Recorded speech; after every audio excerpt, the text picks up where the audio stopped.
کہ جن لوگوں پر پانی پھینکا جا رہا ہے وہ مخالف سمت میں جا رہے تھے, وہ کسی بھی طرح سے پولیس کی جانب نہیں بڑھ رہے تھے. جب پولیس کی طرف مظاہرین بڑھ رہے ہوں تو پولیس کو یہ اجازت ہے کہ وہ اپنے دفاع میں, وہ بھی لمیٹڈ فورس, وہ اس طرح سے نہیں ہے کہ وہ ان پر زہریلا پانی پھینکے گی یا یہ کہ وہ ان پر کھلے عام گولیاں چلا دے گی. انہیں اپنے دفاع میں کچھ کرنے کا حق یقیناً حاصل ہوتا ہے, لیکن وہ بھی اس وقت جب انہیں مجمع کی جانب سے کوئی خطرہ ہو. یہ تو چور, ڈکیت, وارداتیے جیسے ہوتے ہیں, مافیا لوگوں کو گھیرتے ہیں. دن کے وقت وہاں لوگ موجود تھے, انہوں نے کچھ نہیں کیا, انہوں نے رات ہونے کا انتظار کیا, اندھیرا ہونے کا انتظار کیا اور اس کے بعد ان پر حملہ آور ہوئے. جی ہم بات کر رہے ہیں اڈیالہ کے باہر عمران خان سے ملنے کے لیے ان کی بہنیں اور پی ٹی آئی کے لوگ پہنچے. پچھلے ہفتے آپ کو یاد ہوگا انہوں نے ان پر واٹر کیننز پھینکے تھے. اس دفعہ انہوں نے اس ظلم, جبر اور فسطائیت کو ایک درجے مزید اوپر لے گئے. جیسے کہ میں کہتا ہوں کہ جب آپ کو لگتا ہے کہ پاکستان میں اب انتہا ہو گئی ہے, یہ ایک نئی پستی میں گر جاتے ہیں, ایک نئی انتہا پر پہنچ جاتے ہیں. دیکھیے کس طرح سے وہاں پر انہوں نے یہ استعمال کیا. ایک رپورٹر ہے, ایک صحافی ہے, آپ کو بالکل واضح طور پر نظر آئے گا کہ چونکہ اس پر پانی پھینکا گیا وہ بول تک نہیں سکتا, وہ بات نہیں کر سکتا, اس کے ساتھ اور لوگ بھی موجود ہیں. یہ ذرا ویڈیو دیکھیے گا آپ کہ کتنا شدید انہوں نے کیمیکل سے حملہ کیا ہے لوگوں پر پانی میں. السلام علیکم جی, جہاں آپریشن کیا جا رہا ہے کیمیکل پھینکا جا رہا ہے. آپ یہ صورتحال دیکھ سکتے ہیں, یہ صورتحال ہے اس ٹائم اڈیالہ,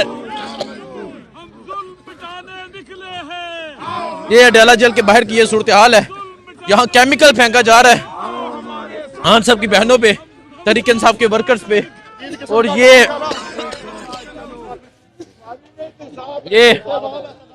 علامہ صاحب بھی موجود ہیں, اور اس کے علاوہ یہاں جو ورکرز موجود ہیں انہیں گیلا کر دیا گیا ہے, کیمیکل ان کے اوپر پھینکا گیا ہے. یہ اس ٹائم یہ دیکھیے یہ ایک ینگ رپورٹر ہے, یہ بالکل ایک جوان آدمی ہے, ظاہر ہے صحت مند آدمی ہے, لیکن آپ اندازہ لگائیے کہ جب اس کا یہ حال ہے تو جو 70-75 سال کی بوڑھی خواتین, عمران خان کی بہنیں, چھوٹے چھوٹے بچے شریک تھے وہاں پر اور خواتین شریک تھیں, ان کا کیا حال ہوا ہوگا. ہمارے پاس ایسی ویڈیوز بھی ہیں جس میں لوگ باقاعدہ وامٹ کر رہے ہیں, الٹیاں کر رہے ہیں, کیمیکل ملے پانی کے باعث اتنی لوگوں کی طبیعت وہاں پر خراب ہوئی.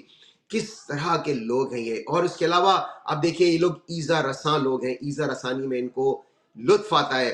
ایسی ویڈیوز بھی ہیں جس میں پولیس والے مظاہرین کو بٹھا کر ان پر تشدد کر رہے ہیں اور انہیں گالیاں دے رہے ہیں. ظاہر ہے وہ ویڈیوز میں پلے نہیں کر سکتا, غلیظ گندی گالیاں دی جا رہی ہیں ان مظاہرین کو. ان کا قصور کیا ہے؟ وہ وہاں پر جمع ہوئے ہیں عمران خان کی بہنوں سے ظاہر یکجہتی کے لیے, اس بات کے لیے کہ کسی طرح سے عمران خان کی بہنوں کو ان سے ملنے دیا جائے.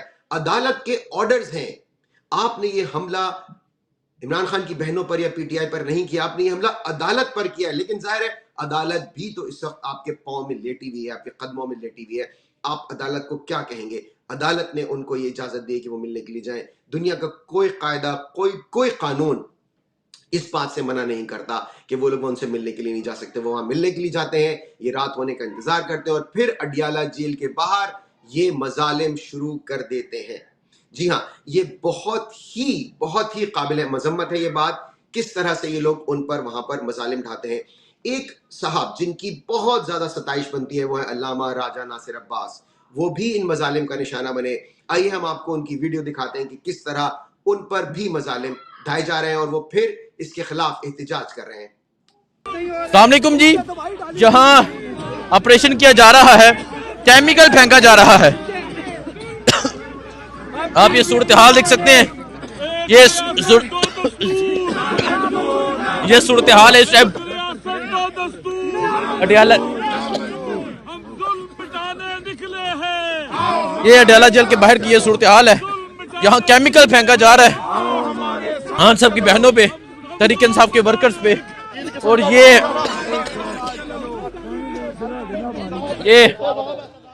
علامہ صاحب بھی موجود ہیں, اور اس کے علاوہ یہاں جو ورکرز موجود ہیں انہیں گیلا کر دیا گیا ہے, کیمیکل ان کے اوپر پھینکا گیا ہے. یہ اس ٹائم جی ہاں, اور پھر ظاہر ہے جب خود یہ بات DGISPR نے آ کر ایک پوزیشن لے لی. انہوں نے عمران خان کے بارے میں جس طرح کے کلمات استعمال کیے, جس طرح کے کلمات انہوں نے سہیل آفریدی کے بارے میں استعمال کیا, جس طرح سے انہوں نے عمران خان کی قید کو جسٹیفائی کرنے کی کوشش کی, عمران خان کے خلاف ہونے والے تمام مظالم کو جسٹیفائی کرنے کی کوشش کی, اس سے کسی بھی طرح سے فوج مبرہ نہیں ہے. اور پھر فوج پر براہ راست تنقید شروع ہو گئی. آپ سوشل میڈیا دیکھیں, ایک طوفان ہے. ایسی ایسی ویڈیوز ہیں, ایسی ایسی AI جنریٹڈ ویڈیوز اور امیجز ہیں جو میں ظاہر ہے یہاں شیئر نہیں کر سکتا. کچھ میں آپ کے ساتھ شیئر کر سکتا ہوں چونکہ یہ بھی 16 دسمبر کو ہوا. جی ہاں, 16 دسمبر کا سانحہ ظاہر ہے آپ کے علم میں ہے کہ پاکستان کی فوج پر اس حوالے سے بہت زیادہ تنقید ہوتی ہے کہ 16 دسمبر کو انہوں نے ایک شرمناک حرکت کی کہ دشمن کے آگے ہتھیار ڈال دیے, مقابلہ نہیں کیا اور شکست کی دستاویز پر دستخط کیے, اور پھر انہوں نے اپنی کمان جو اس وقت کے جو جنرل انہوں نے اس کی جو انہوں نے کمان ہے وہ انہوں نے اس کے بھارتی فوج کو دے دی, یعنی پاکستانی فوج کی. تو ایسے ایسے امیجز ہیں جو ظاہر ہم آپ سے یہاں شیئر بھی نہیں کر سکتے. بہت ہی شرمناک قسم کے امیجز فوج کے خلاف بنائے گئے, فیلڈ مارشل کے خلاف بنائے گئے, DGISPR کے خلاف بنائے گئے. ظاہر ہے جو 1971 کے واقعات تھے وہ تو اپنی جگہ تھے. انہیں کہا گیا کہ وہ پتلونیں چھوڑ کر بھاگے, اس کی تصاویر بنائی گئیں, کس طرح سے وہ وہاں پر جا رہے ہیں اور پتلونوں کا ایک ڈھیر لگا ہوا ہے. اور پھر کس طرح سے انہیں کہا گیا کہ فوجی آمریت نامنظور, یہ PTI آفیشل سے ٹویٹ کیا گیا, کیونکہ اس وقت جو بھی کچھ اڈیالہ جیل کے باہر ہوا کوئی بھی اس بات کو تسلیم کرنے کے لیے تیار نہیں ہے کہ یہ سب کچھ مریم نواز جو کہ چیف منسٹر, جو کہ تھیف منسٹر ہے, ظاہر ہے چوری کیا ہوا مینڈیٹ ہے ان کے پاس, وہ کسی بھی طرح سے الیکشن نہیں جیتی, ان کے حکم پر ہوا ہے. سب کو اس بات کا علم ہے یہ جو بھی کچھ ہو رہا ہے اس کے پیچھے پاکستان کی اسٹیبلشمنٹ ہے, پاکستان کی فوج ہے. اس لیے براہ راست تنقید فوج پر بھی ہو رہی ہے اور یہ بہت ہی بری بات ہے. ایسا ہرگز نہیں ہونا چاہیے. فوج اور عوام کے درمیان اس طرح سے فاصلے نہیں بڑھنے چاہیے. پولیس کو لگام ڈالنی چاہیے. انہیں کیا ضرورت تھی جب لوگ وہاں سے آئے تھے وہاں پر عمران خان سے ملنے کے لیے؟ سب سے پہلی بات تو ان کا حق تھا, جیل انتظامیہ کو چاہیے کہ عمران خان سے ان کو ملنے دے, لیکن ظاہر ہے جیل انتظامیہ کے ہاتھ میں کچھ بھی نہیں ہے. یہ سب کچھ اسٹیبلشمنٹ کے کہنے پر ہو رہا ہے. اور پھر اگر انہیں وہاں سے ڈسپرس کرنا ہی تھا تو یہ کوئی طریقہ نہیں تھا. وہ لوگ وہاں سے جا رہے تھے, انہوں نے ان پر واٹر کیننز پھینکے, اور وہ بھی پانی میں کیمیکل ملا کر, زہر ملا کر. جب کوئی بھی شخص یہ کام کر رہا تھا کسی کے تو حکم پر ہوا ہوگا. اس کی شفاف انکوائری ہونی چاہیے. کس نے حکم دیا تھا پانی میں کیمیکل ملانے کا, اس کی تحقیقات ہونی چاہیے اور ان لوگوں کو سزا ملنی چاہیے, اور یہ جلد از جلد ہونا چاہیے, ورنہ یہ پاکستان کے لیے انتہا سے زیادہ بدنامی کا باعث بنے گا کہ ایک ملک اپنے ہی عوام پر اس طرح سے کیمیکل ملا پانی پھینک رہا ہے. یہ بہت بہت خطرناک بات ہے, انسانی حقوق کی سنگین خلاف ورزی ہے.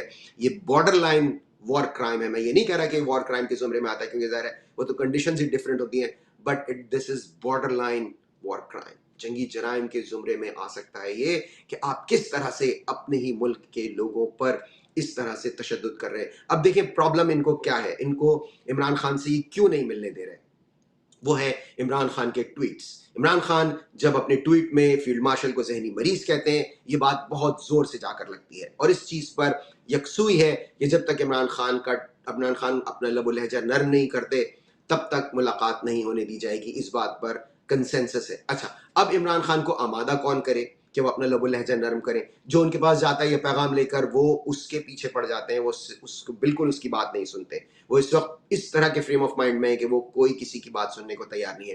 عمران خان کی بہنیں ان کا پیغام انفلٹرڈ آ کر باہر دے دیتی ہیں جو کہ عمران خان کہتے ہیں, بلکہ اس دفعہ تو انہوں نے اس کو تھوڑا سا ٹون ڈاؤن کیا. ان کی بہن نے تو یہ تک کہا کہ انہوں نے اس سے بھی زیادہ سخت زبان استعمال کی تھی. تو جب عمران خان کی بہنیں بھی ان کا پیغام اتنا فلٹر کر کے لا رہی ہیں تو سوچیے کہ عمران خان کتنی سخت زبان استعمال کر رہے ہوں گے, اور وہ سارا کا سارا پیغام ریکارڈ ہو کر عمران خان کا سارا جو بھی عمران خان کی لینگویج ہے وہ پہنچ رہی ہوگی فیلڈ مارشل تک. آنے والے دنوں میں آپ دیکھیں گے شاید عمران خان کو یہاں سے منتقل کر دیا جائے اور صرف ان کی بہنوں کی یا ان سے ملاقات کروائی جائے. سیاسی طور پر عمران خان کو بالکل بے دست و پا کیا جائے گا. لیکن آج جو واقعہ ہوا اس کی روشنی میں ظاہر ہے ان کا اپنا پلان تو ہو سکتا ہے یہ, لیکن اب پی ٹی آئی کا اگلا لاہ عمل کیا ہوگا؟ سہیل آفریدی پر شدید دباؤ ہوگا کہ وہ اس کے جواب میں کچھ کریں. اگر مظاہرے کا پلان ان لوگوں کا کچھ آگے بڑھ رہا تھا تو ظاہر ہے جو کچھ اڈیالہ جیل کے باہر ہوا, کیمیکل ملا واٹر پانی پھینکا گیا, اس کے بعد ظاہر ہے کہ یہ سب کچھ اب حکومت کے ہاتھ میں نہیں رہے گا, اسٹیبلشمنٹ کے ہاتھ میں نہیں رہے گا. اب دیکھتے ہیں کہ پی ٹی آئی کی جانب سے کیا کیا جاتا ہے. انتہائی قابل افسوس، قابل مذمت آج کا دن. بہت زیادہ ایک اور 16 دسمبر پاکستان کی تاریخ میں ہو گیا جو کہ انتہائی شرمناک ہے. عمران خان کی بہنیں ان سے ملنے کے لیے جیل کے باہر پہنچی تھیں، انہیں آگے نہیں جانے دیا گیا، انہیں روک لیا گیا. ان کے ساتھ پی ٹی آئی کے بڑی تعداد میں پی ٹی آئی کے ورکرز اور اہلکار موجود، جو ان کے آفس بیئرز ہیں وہ موجود تھے، بچے بھی تھے، خواتین بھی تھیں، اور ان سب کو بلا امتیاز واٹر کیننز کا نشانہ بنایا گیا جس میں کہ کیمیکل ملا ہوا تھا، زہریلا پانی ان پر پھینکا گیا. اس کی کوئی جسٹیفیکیشن نہیں بنتی. It is highly deplorable what happened today. ایک اور جو بہت اہم چیز ہوئی ہے وہ ہے عمران خان کے بیٹوں کا انٹرویو. انہوں نے اسکائی نیوز کو انٹرویو دیا اور وہ آلریڈی ملینز میں پہنچ گیا. وہ ویڈیو، وہ ان کی ویڈیوز، ان کے انٹرویوز جگہ جگہ لوگوں نے شیئر کر رہے ہیں، ان کو ری ٹویٹ کر رہے ہیں، ری پوسٹ کر رہے ہیں. اور ظاہر اس میں انہوں نے کہا کہ عمران خان کو ڈیتھ سیل میں رکھا گیا ہے، انہیں شدید نفسیاتی دباؤ کا نشانہ بنایا جا رہا ہے، ان پر نفسیاتی اور جسمانی تشدد کیا جا رہا ہے. انہوں نے کہا کہ وہ اپنے والد سے کوئی رابطہ نہیں کر پا رہے اور انہیں خوف ہے. دیکھیے یہ فقرہ جو ہے نا، یہ پتھر سے پتھر دل شخص بھی ہوگا تو اس کا دل موم کر دے گا اور اس کے دل میں عمران خان کے لیے ہمدردی پیدا ہو جائے گی. ان کے بیٹوں نے کہا کہ انہیں خوف ہے کہ وہ آئندہ زندگی میں شاید کبھی اپنے والد سے مل ہی نہ سکیں. کتنی دردناک بات ہے، کتنی کربناک بات ہے. صاحب اولاد لوگ اس کرب کو سمجھ سکتے ہیں کہ عمران خان کس کرب سے گزر رہے ہوں گے، اور اپنے والدین سے محبت، اپنے والدین سے انسیت رکھنے والے ہر بچے کے دل میں یہ بات جا کر لگے گی زور سے کہ جب اسے یہ احساس ہو جائے کہ اس کے والدین میں سے کوئی ایک حیات ہے لیکن وہ ان سے کبھی مل نہیں سکے گا، کبھی دوبارہ ان کے گلے نہیں لگ سکے گا. آپ دیکھیے ہر دل ٹوٹ جائے گا یہ سن کر. پھر آپ کو پتا ہے کہ وہاں پر لوگوں نے بد دعائیں دی ہیں نام لے لے کر ان لوگوں کو جو اس وقت مظالم ڈھا رہے ہیں. میں ظاہر ہے ان چیزوں کو یہاں ریپیٹ نہیں کروں گا، نہ میں ویڈیوز پلے کر رہا ہوں. باقاعدہ نام لے لے کر لوگوں نے بد دعائیں دی ہیں. اور پھر عمران خان کے بچوں کا یہ کہنا کہ انہیں اس بات کا خدشہ ہے کہ آئندہ کبھی زندگی میں شاید وہ اپنے والد سے مل نہ سکے، انہیں دیکھ نہ سکے. بہت کربناک بات ہے. انہوں نے بین الاقوامی برادری سے اپیل کی کہ عمران خان کی رہائی اور انسانی حقوق کی بحالی کے لیے آواز اٹھائیں. ان کا کہنا ہے کہ عمران خان کو انسانی حقوق سے محروم رکھنا سیاسی انتقام ہے. اور بہت ہی ٹچنگ انٹرویو ہے، اگر آپ نے نہیں دیکھا تو پلیز ضرور دیکھیے گا. بہت کس طرح سے وہ ان مومنٹس کو ریلیو کر رہے ہیں جو ٹائم انہوں نے عمران خان کے ساتھ گزارا تھا. آج کے شو میں بس اتنا ہی. خبریں بہت تھیں، مجھے بہت ساری چیزیں آپ سے شیئر کرنی تھی. کچھ اہم انفارمیشن ہے، پاکستان کا اگلا وزیر اعظم کون ہو سکتا ہے، اس حوالے سے فیلڈ مارشل کے کیا پلانز ہیں آنے والے دنوں میں، آنے والے برسوں میں. فوج کس طرح سے دیکھ رہی ہے معاملات کو، کیسے ٹریٹ کر رہی ہے سیاستدانوں کو. عمران خان اسپیسیفک کچھ پلانز ہیں وہ بھی آپ سے ڈسکس کرنے تھے، لیکن ظاہر ہے کہ آج کسی چیز کا موقع نہیں ملا. اگلے شو میں انشاءاللہ تعالیٰ ان موضوعات پر بات کریں گے. پلیز اب آپ دیکھ رہے ہیں کہ جس طرح کے مظالم ڈھائے جا رہے ہیں، اس میں اور ضروری ہو گیا ہے for you to support Shaukat Khanum hospital. Please donate to Shaukat Khanum hospital. ہمارے چینل کو سبسکرائب بھی کیجیے اور شیئر بھی. آج کے شو میں بس اتنا ہی. اگلے شو میں انشاءاللہ تعالیٰ آپ سے پھر ملاقات ہوگی. اپنا خیال رکھیے گا، خوش رہیے اور باخبر بھی. اللہ حافظ.